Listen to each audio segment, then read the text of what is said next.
తెలంగాణ రైతన్నలందరికీ నమస్కారము. రాష్ట్ర ప్రభుత్వం అయితే రైతు భరోసా గురించి ఒక ప్రకటన చేయడం జరిగింది. ఈ నెల 3వ తారీఖు అయితే క్యాబినెట్ సబ్ కమిటీ మీటింగ్ ఏర్పాటు చేసుకొని మరి రైతు భరోసా గురించి తుదిగా విధి విధానాలు మరియు దానికి సంబంధించినటువంటి నిబంధనల గురించి అయితే చర్చించి ప్రకటించనున్నారు. అయితే గతంలోనైతే మనకు సంక్రాంతి తర్వాత మనకు రైతు భరోసా ఇస్తారు అని చెప్పేసి అనుకున్నాం కదా. కాకపోతే ఇప్పుడైతే సంక్రాంతి ముందే ఇవ్వడానికి రాష్ట్ర ప్రభుత్వం అయితే ఆలోచిస్తున్నట్టుగా మనకైతే తెలుస్తుంది.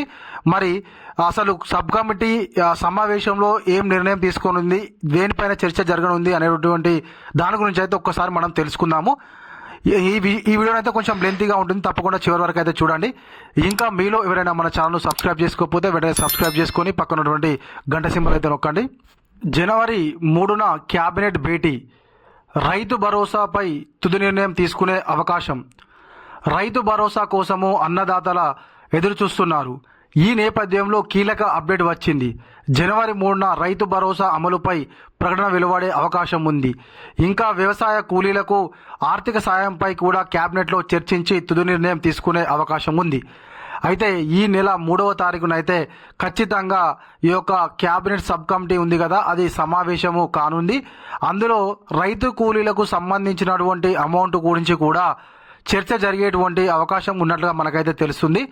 అయితే రైతు భరోసా అమలుకు వేగంగా అడుగులు పడుతున్నాయి. ఇప్పటికే ఈ పథకం అమలు విధి విధానాల రూపకల్పన కోసము ప్రభుత్వము సబ్ కమిటీని నియమించింది.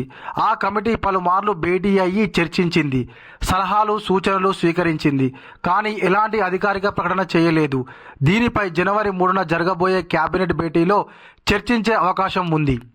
వీలైతే అదే రోజున పథకం అమలుపై ప్రకటన చేసే ఛాన్స్ కూడా ఉంది. అయితే మనకు సబ్ కమిటీ అయితే కింది స్థాయిలో వెళ్ళి నిర్ణయాలు తీసుకున్నామని చెప్పేసి పదే పదే చెప్పారు. అయితే ఇప్పటికి కూడా మనకైతే 3-4 సార్లు అయితే ఈ యొక్క కమిటీ మీటింగ్ జరిగింది, కానీ వాళ్ళు ఏం చర్చించుకున్నారు ఏంది అనేటువంటిది అయితే మనకు పత్రికా ప్రకటన కానీ లేకపోతే ఎక్కడ కానీ చర్చ అయితే జరగలేదు. కాకపోతే ఈ 3 తారీఖు జరిగేటువంటి సమావేశం తర్వాతనైతే ఖచ్చితంగా రైతు భరోసా గురించి అయితే ఒక కీలక అప్డేట్ అయితే ఈ యొక్క సబ్ కమిటీలో ఉన్నటువంటి మన బట్టి విక్రమార్క గారు కానీ మిగతా వాళ్ళు కానీ చెప్పేటువంటి అవకాశం ఉన్నట్లుగా మనకైతే తెలుస్తుంది. అదేవిధంగా రేవంత్ ఆదేశం. అదే కాకుండా వ్యవసాయ కూలీలకు నగదు చెల్లింపు, కొన్ని పురపాలక సంఘాల్లో గ్రామాల విలీనం, వివిధ శాఖల్లో ఉన్న పెండింగ్ అంశాలను మంత్రివర్గం ముందుకు తేవాలని ముఖ్యమంత్రి రేవంత్ రెడ్డి అధికారులకు సూచించినట్లు సమాచారం. రైతు భరోసా పథకం మార్గదర్శకాలపై ఇప్పటికే క్యాబినెట్ సబ్ కమిటీని చర్చించింది. సంక్రాంతి తర్వాత రైతు భరోసా ఇస్తామని ప్రభుత్వం ప్రకటించిన విషయం మనకందరికీ తెలిసిందే.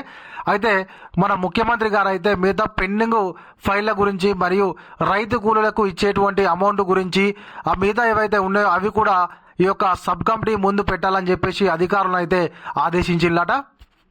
సాగు చేసే వారికే గతంలో మాదిరిగా కాకుండా పంట సాగు చేసిన రైతులందరికీ రైతు భరోసా ఇవ్వాలని ప్రభుత్వం నిర్ణయించింది. పంట సాగయ్యాక అధికారులు ధృవీకరించి చెల్లించే అవకాశం ఉంది. అయితే ఏడాదిలో 8 నెలల నుంచి ఏడాది కాలం పాటు ఒకే పంట సాగు చేసే వారికి 2 సార్లు భరోసా ఇవ్వాల్సిన అవసరం లేదనే అభిప్రాయానికి క్యాబినెట్ సబ్ కమిటీ వచ్చిన దీనిపై మంత్రివర్గ భేటీలో తుది నిర్ణయం తీసుకోనున్నట్లు తెలుస్తుంది. అయితే సబ్ కమిటీ మనకు ఏదైతే 2 సార్లు ఒకే పంట వేసినటువంటి వాళ్ళకైతే రైతు భరోసా ఇవ్వకూడదు అనేటువంటి నిర్ణయం తీసుకున్నట్లు తెలుస్తుంది. అయితే అది మంత్రివర్గ సమావేశంలో చర్చించిన తర్వాత ప్రకటన చేసేటువంటి అవకాశం ఉందట. అయితే రైతు భరోసా కోసం అయితే ఎన్ని విధాల వీలైతే అన్ని విధాల షరతులు నిబంధనలు పెట్టడానికి రాష్ట్ర ప్రభుత్వం అయితే వెనకాడడం లేదు. మరి ఎందుకు ఇన్ని గణం నిబంధనలు పెట్టి అన్నదాతలకు తక్కువ మందికే రైతు భరోసా ఇవ్వడానికి రాష్ట్ర ప్రభుత్వము నిర్ణయం తీసుకున్నదా ఏంది అనేది అయితే అర్థమైతే లేదు. కేవలం పంట పండించినటువంటి భూమికే మీరు రైతు భరోసా ఇస్తారనడం బాగానే ఉన్నది. ఓకే, సీలింగ్ పెట్టి 7 ఎకరాలక 10 ఎకరాలక సీలింగ్ పెట్టడం అది బాగానే ఉంది. కేవలము మరి పంట పండించిన భూమికే ఇస్తారనంటే వానాకాలం పండించి మరి యాసంగి పండించకపోతే మరి వాళ్ళ పరిస్థితి ఏంది అనేది ఒకసారి రాష్ట్ర ప్రభుత్వం అయితే ఆలోచన చేయాలి. మరి గతంలో వానాకాలంలోనైతే మీరు రైతు భరోసా ఇవ్వలే కదా, ఇప్పుడు యాసంగే ఇస్తా అంటున్నారు. మరి ఇప్పుడు పంట వేసిన వాళ్ళకే ఇస్తా అంటున్నారు. మళ్ళీ 2 పంటలు ఒకేసారి అంటే 2 సార్లు వేసిన పంట వేస్తే వాళ్ళకు రైతు భరోసా అవసరం లేదని చెప్పేసి అంటున్నారు. మరి ఇది ఎంతవరకు నిజము, ఎంతవరకు అబద్ధం అనేది అయితే మనకు కూడా తెలియదు. అదేవిధంగా ఏంటంటే రాష్ట్ర ప్రభుత్వం ఈ రకమైనటువంటి నిర్ణయం తీసుకుంటే రైతుల ఆగ్రహానికి గురికాకనైతే తప్పదు. అయితే వారికి ఇవ్వాలా వద్దాట, ఎవరికి అనంటే ఇన్కమ్ ట్యాక్స్ చెల్లిస్తున్న వారి భూముల్లో పంటలు సాగు చేస్తున్న వారికి రైతు భరోసా ఇవ్వాలా వద్దా అనే చర్చ కూడా జరిగింది. ఆదాయ పన్ను చెల్లించే వారిని మినహాయిస్తే 350 కోట్ల వరకు భారం తగ్గుతుందని సబ్ కమిటీ అంచనా వేసింది. బీఆర్ఎస్ అధికారంలో ఉన్నప్పుడు ఎకరాకు ఒక సీజన్లో 5,000 చొప్పున రైతు బంధు ఇచ్చారు. అయితే తాము 7,500 చొప్పున ఇస్తామని కాంగ్రెస్ హామీ ఇచ్చింది.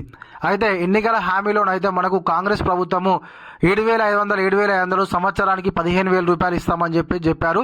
అయితే ఇన్కమ్ ట్యాక్స్ పే చేసే వారికి అయితే రైతు భరోసా ఇవ్వకుండానట 350 కోట్ల రూపాయల భారం రాష్ట్ర ప్రభుత్వానికి అయితే తగ్గుతుందట.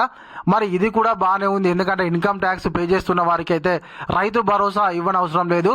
ఇప్పుడు మనకు పిఎం కిసాన్ కూడా అదే విధంగా ఉంది కాబట్టి దానికి సంబంధించినటువంటి విధి విధానాలనే రాష్ట్ర ప్రభుత్వము అవలంబిస్తూ ఉంటుంది. కాబట్టి ఇది కూడా చాలా అన్నదాతలకు అయితే మేలు చేసినట్లే అవుతుంది.